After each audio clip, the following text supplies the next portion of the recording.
Hey everyone, thank you for tuning in. This is your host, Steph, aka the Global Hobo.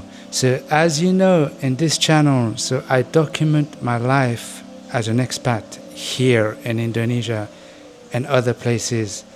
But one important thing that I do not talk about, and I think also a lot of other travel influencers forget to mention, is how do they actually fund this lifestyle? How do they pay for things? How do they actually sustain their life traveling, paying for hotels, paying for flight tickets, and all these things? So today, guys, I want to ask you a question.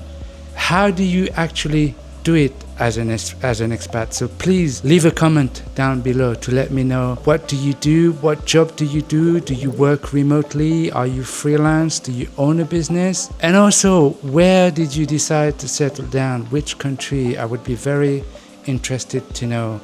So yeah, guys, today it's a bit of a different episode. As you probably don't know, but I own a small jewelry e-commerce business. I decided to design a small jewelry brand, and today I need to take some professional pictures. So I'm gonna take you with me on a journey to a photo shoot with a model in a photo studio in South Jakarta, just to show you the process a little bit, to show you how professional studio photography can be here in Indonesia. So that's going to be a fun episode, and I'm going to show you a little bit of my designs and collection for my brand. But please let me know, guys, in the comment, what do you do for a living? I'm very interested to know and engage with you. So without further ado, let's go and hit the road.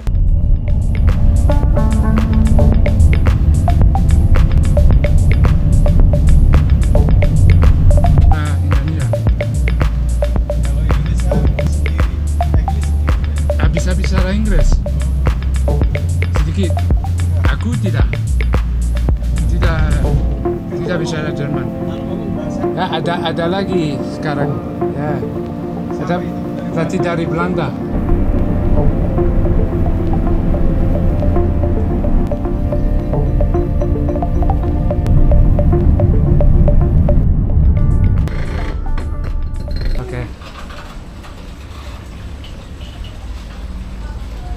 Here's the little studio guy, Jasa Photo Product. Doesn't look like much from the outside in a little kampung, but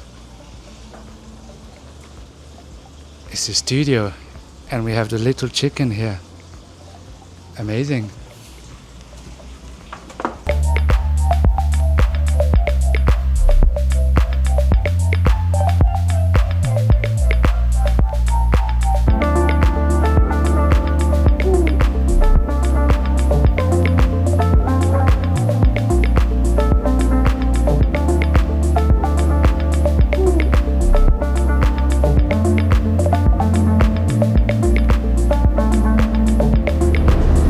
Here's the place, guy, a photo studio in the middle of a random area in a kampung, which is amazing. This is Indonesia, this is Jakarta for you.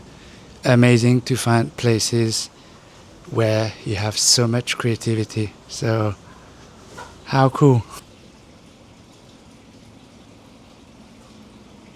I have to say, even though it's a random photography studio in the middle of a kampung, or a village, I should say, I'm very impressed with the result. Honestly, I'll show some of the picture on screen here somewhere, but I highly recommend this photographer. If you go to Jasa Photo Product Jakarta, I put the link in the description below. Highly recommended for professional pictures for a very affordable price. So yeah, and I'm definitely going to use the pictures for my social media feed, for my, jewelry Instagram page. So here you go, guys. A little bit of a fashion photography for your entertainment. So back to the subject, guys. How do you actually pay your bills while you're traveling? How do you sustain yourself? I think one of the very first way to do that is to actually become a freelancer.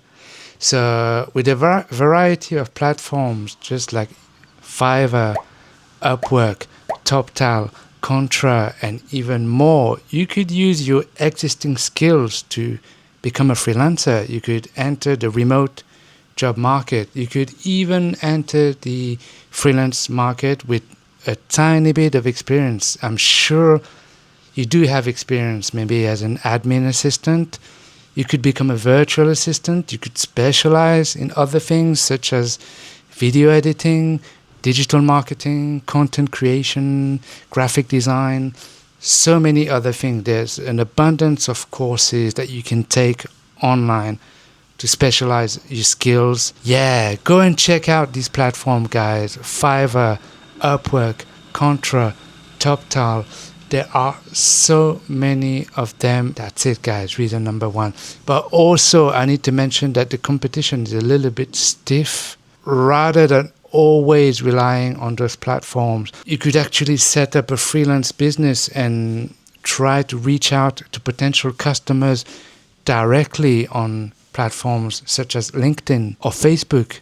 Just reach out to general managers or reach out to the managers of the department you want to contact, and offer your services. Create a portfolio, create a landing page where you could show your skills. Yeah, guys, freelancer is one of the first way to pay your bills while you travel. You could also become your own boss. You could become an entrepreneur. You could start your own e-commerce business like I did. So when you start an e-commerce business, you have two models available. You can either start with drop shipping, which might be the easiest option and more cost effective to start with, or you could design your own products and design your own brands, but it requires from you a little bit more cost upfront, a little bit more money. So you could actually do that. I'm doing this. I designed my own brand and my own e-commerce store, setting up a website, setting up all the social media marketing channels for it.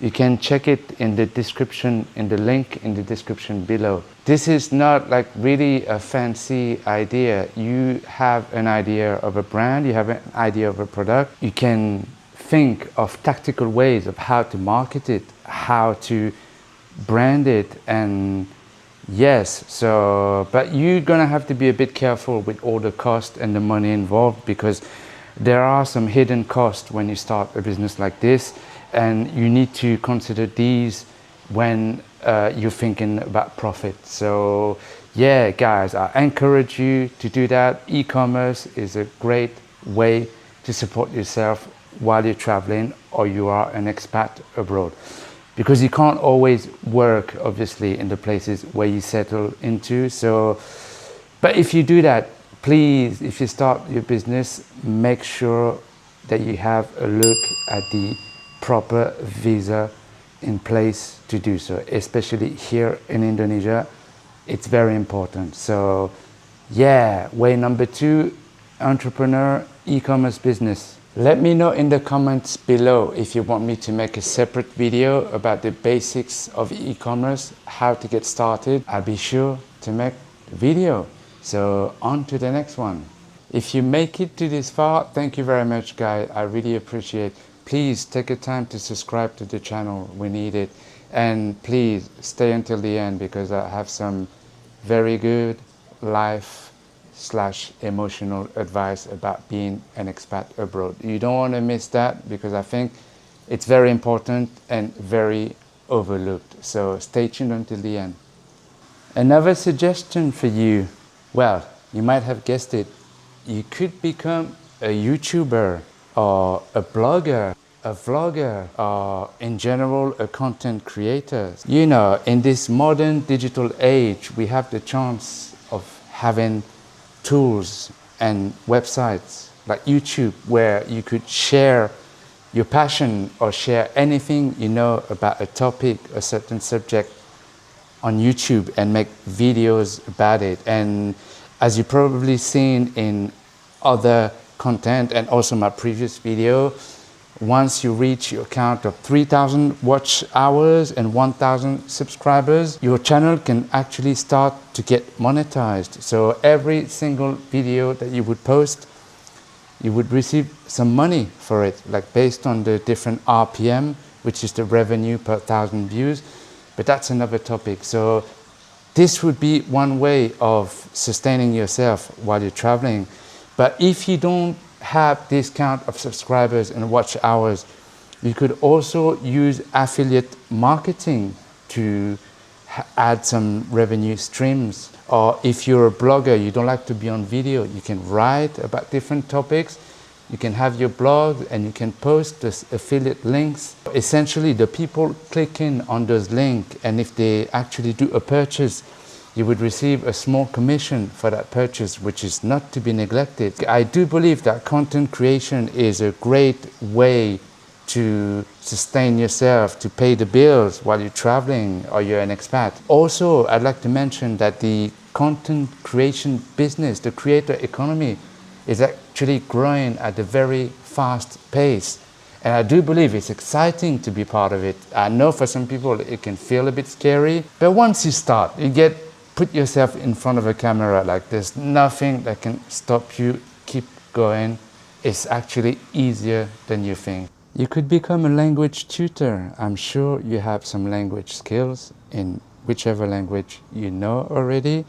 And you can actually help people, like maybe local people where you live, where you currently live as an expat. You can teach them the basics of English or another language, or French in my case. Or, you know, it's not as difficult as we think, like the knowledge of a language. And if you're a great communicator, it's a good way to pass on your knowledge. And who knows, you can make lots of friends in the process as well. So yeah, you could become a language tutor. But I'm pretty sure there's a multitude of websites where you can register as a tutor. You can even like achieve certification. For example, you can get a TEFL to be able to teach English abroad. A lot of people are currently doing that while they travel. So I know a lot of backpackers do that, but it's not only exclusive for backpackers. It could be for any type of travelers, any age. So language tutoring, I think, is a great way to pay the bills, and it's actually very easy. You could set up a bricks and mortar business in the places where you settled in. Like, who knows, like you might be a chef, you might love food, or you might love like certain types of coffee, and you could actually open a coffee shop or a restaurant. Like in some places you will struggle to find maybe certain food from another country that you love so much. Maybe, I don't know, as an example, I know Italian food is international, or you know, like renowned all over the world, but there might be some places where you don't even have an Italian restaurant, and you have this knowledge, you have these skills on how to cook really nice Italian food. You know, there's so many like frontier countries where you could actually take an idea from your country of origin and export it there, and you could become the first one to do it. You could become a pioneer. Or you don't even have to be a pioneer, you just have to come up with a basic idea, and the cost of actually opening this business in another country as an expat is going to be lower than maybe in the West. There are so many ideas possible, so many things that you could do. Another idea, which is probably a bit less conventional, but you could become a specialist, a consultant in your area, a consultant in traveling in the place where you live. I'll give you an example. In Indonesia, in Jakarta, it's sometimes extremely difficult to find information on how to navigate the city and to find this information in English. But in practical terms, so for visa, for opening companies, for even basic things like the right restaurant or cafe, it's not always easy to find, and a lot of things are in Indonesian. You could help people who want to move to your country. You can help them settling in, give them information. You could offer your services, obviously negotiating a fee, and give them lots of advice so their process of settling into the new place would be easier. Travel consultancy is a great way to possibly generate an income, I believe. So that's it, guys. These were my suggestions on how to sustain yourself while you're traveling or you're an expat abroad. So I hope you enjoyed it. And yes, I wanted to tell you as well a little tip or a little like reality check of being an expat abroad in a new country. So I give it to you as a personal experience. I actually came to Indonesia without a job. Actually, I was just following my ex-partner, who she found a job here in an international school, and I actually came with no job and no real business set up like to keep me busy. So yes, we all think that going abroad and just chilling out on a beach and having like cocktails and pina colada all day and just like sitting by the pool and enjoy the sun is a great thing to do, but it will keep you happy only for so long, maybe for a few weeks, and then the boredom will start settling in. So, which is why I wanted to make this video on how you could actually pay the bills, generate incomes for you to stay abroad. But it's also very important to have an activity, to keep yourself busy, to have some purpose to do. Because if you someone's partner and you're just following along, and you don't have a job, this could be like really boring. You need some activity, you need to do something, and I'm very grateful that I've been able to start this YouTube channel moving here to Indonesia. This channel really gave me a purpose, and I think it's really important. You can't overlook this. I can't stress it enough, because once boredom kicks in, it's really hard to get out of the rut. You need to fight, you need to be creative and think of ideas on what to do, because you're not going to be able to relax on a beach all the time, especially here in Jakarta. You don't really have a beach, and it can be a bit stressful to live in such a dense urban area, like very chaotic, very busy, and you can only go to shopping malls and do some shopping for so long until the reality kicks in. So please, guys, make sure that when you move abroad, try to think proactively of activities or a schedule that you can stick to and keep yourself busy. It's very important for your mental health. So here you go, guys. That was a quick video on creative ways to pay your bills, but also to keep busy after all, because life is not always so greener abroad, you know. So here you go, guys. I hope you enjoyed the video. I hope to see you in the next one, and you have a beautiful day, morning or evening, wherever you are, guys. So I'm signing off now. Peace.